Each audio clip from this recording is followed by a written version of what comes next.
If you play gacha games or open world RPG games, you probably get burnt out at some point, whether that be the constant farming for characters to get them, building characters, limited events, commissions, and such. They can leave you drained or simply put, burnt out.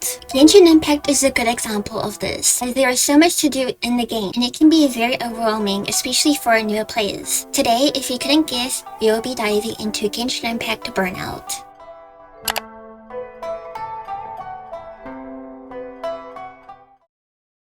Genshin Impact Burnout is when playing the game stops feeling fun and starts feeling mentally exhausting and feeling more of an obligation to play instead. You no longer have the energy to play or stop playing for a period of time. So the question is, how can someone feel this burnout? Because this doesn't only just come from farming, playing every day for hours on end, it is much more than that.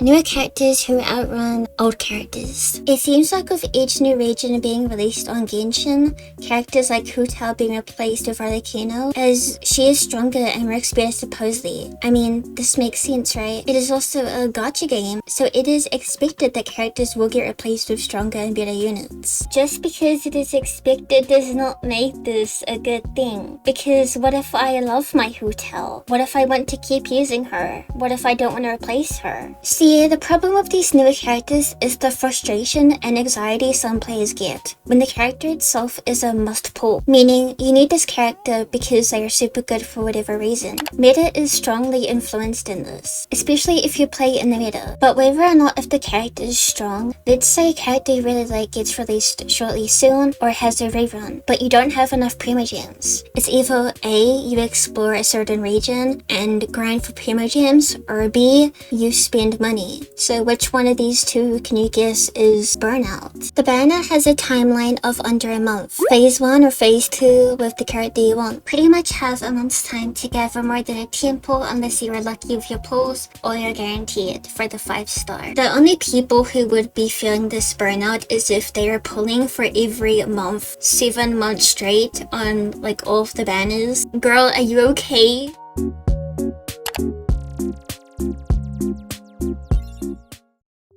Expiration itself can be so annoying and tiring. Of course, depending on your sanity and how long you can take expiration for a day or however long. So far, while I'm recording this video, there are 7 current regions in the game. Mondstadt, Liyue, Inazuma, Sumeru, Fontaine, Natlan, and Nodcry. That's not even including the other areas like the Chasm, Enkonomiya, Sea of Bygone, and the Ancient Mountain. So it is quite a handful of places that the player gets to explore. This can leave players feeling heavily behind on exploration. Even when regions have new gimmicks, new puzzles, some puzzles boil down to familiar patterns, which gets kind of repetitive. Some areas of an area can be tied to a route or icon quest, meaning you have to finish the quest before exploring that area. Exploration can feel like a checklist job. For me, when I first started playing, or when I wanted a character really bad, I would explore the freak out of this game. It definitely took away the fun for me. Now let's move on to the next thing, which follows up with this section.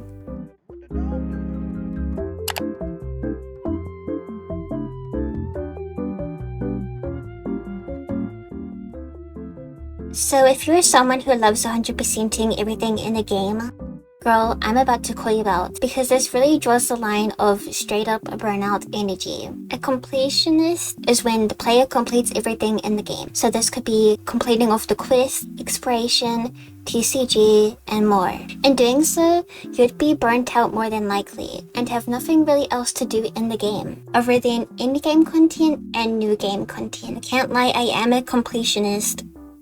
Yup, I said it. Comment below if you also are. I was forced to do this basically by the game, because how else am I gonna get primogems, right? I had to get primogems for a character I really wanted, and I did not want to spend money. I heavily refused to. This was my last resort. Optimizing teams and builds. Building teams with good or decent characters is crucial to the Genshin Impact gameplay, so your exploration, in-game, or gameplay itself goes smoothly. Since it can take a while to build a character, It can be slightly annoying when you're trying to build them into a team because you need things like good artifacts, and all that depends on your artifact rolls. Artifact rolls can be so annoying, especially when you don't get the stats you want, so it can leave players burnt out while they're artifact farming for the right pieces, eventually leading to giving up the character build and moving on to the next. I feel like the average Genshin player has been through this more than once, probably 100 times at this point.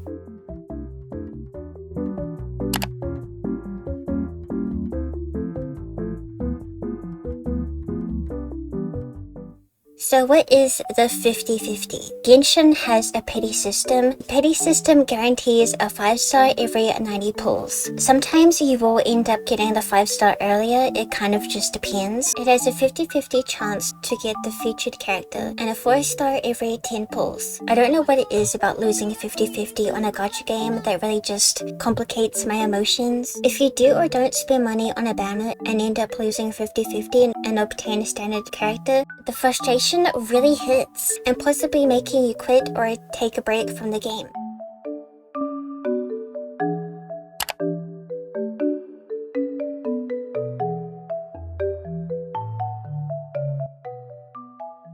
Resource grind. This could include farming for artifacts, talent books, or assumed materials. Feeling guilty for missing limited time events, prima gems, or daily logins can be so unmotivating when wanting to pull for a character. Speaking of guilt, with the new To Temper Thyself and Journey Far, which is an event that came out recently, where players must first complete 8 weekly training goals during the event period, which will basically require you to do 5 days worth of dailies per week over the course of 8 weeks, meaning you have to log in every day. I don't know why, but this feels kind of forced. I'm sorry. Because if you miss one of those days, it resets. You go straight back to day 1 and the week resets. So all of your progress is resetted. This has happened to me so much while I'm trying to get my C1 Nilu, and I get that I have to put in the work for this, but it's just annoying. Forced story and dialogue. This might be slightly controversial, but long, unskippable dialogues, slow-paced quests. An example would be the Arnara quest line, which was a pain for me. I am sorry, but I am not having fun with this quest.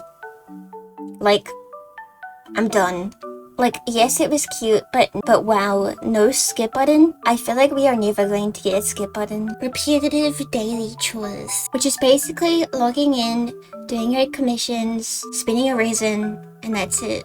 And your resin is not being saved, so you just feel forced to spend it because it's just gonna stay sitting there until you spend it. Endgame as well is another quote daily chore. At least that's how it can feel like. For me personally, I think endgame is fun. I like the competition. The hard things like Abyss Floor 12 can be quite annoying. These are my final thoughts. There is nothing fun to do in Genshin anymore once you have done everything in the game that there is to do. So let me know in the comments, have you ever been burnt out in Genshin? And if so, what caused it? Let me know in the comments below. This is my first video with my VTuber, but either way, I still hope that you enjoyed. And if you like this video, please subscribe and leave a like and comment. I'll see you in my next video. Bye bye!